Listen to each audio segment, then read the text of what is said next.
मुंबई पुणे एक्सप्रेसवेवर लोणावळ्याच्या अलीकडे 20 किलोमीटर अंतरावर वाहतूक संथ गतीने सुरू आहे। लोणावळ्यात सिमेंट कंटेनर बंद पडल्याने वाहतूक मंदावली।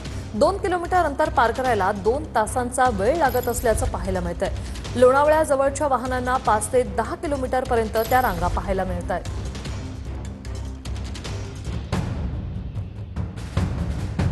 तब्बल 32 तासांनंतर मुंबई पुणे एक्सप्रेसवेवरील वाहतूक सुरू झाली।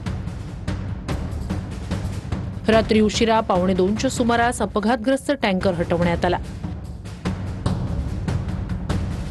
यानंतर मुंबईकडे जाणारी वाहतूक सुरू झाली। एक्सप्रेसवेवरील मुंबईजवळची वाहतूक सुरळीत झाली असली तरी लोणावळ्याच्या अलीकडे वाहनं अजूनही जागेवरच थांबून आहेत। या 32 तासानंतर आपण पाहिलं तर वाहतूक कोंडी जी आहे ती अद्यापही जैसे ती असल्याची परिस्थिती पुणे मुंबई एक्सप्रेस हायवेवर पाहायला मिळते। आणखी 2 ते 3 तास ही वाहतूक कोंडी जी आहे ती अशीच राहणार असल्याची शक्यता जी आहे ती पोलिसांकडून वर्तवण्यात आलेली आपल्याला एकूणच पाहायला मिळत आहे। सरकार भलेही महाराष्ट्र आता थांबणार नाही असा दावा करत असलं तरी एक टँकर उलटल्यामुळे मुंबई पुणे महामार्गाची एक लेन तब्बल 32 तासांपासून ठप्प होती।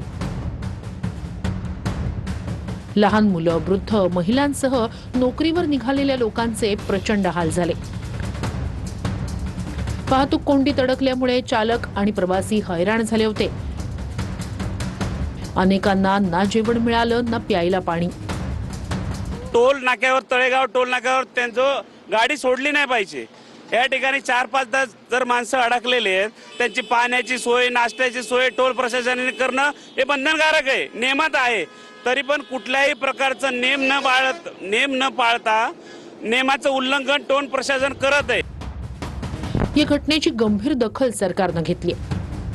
मुख्यमंत्री देवेंद्र फडणवीस यांनी MSRDC कडून टँकर दुर्घटनेचा अहवाल मागवलाय। तर या घटना टाळण्यासाठी वाहतूक आराखडा तयार करण्याचे निर्देश उपमुख्यमंत्री शिंदेंनी दिलेत।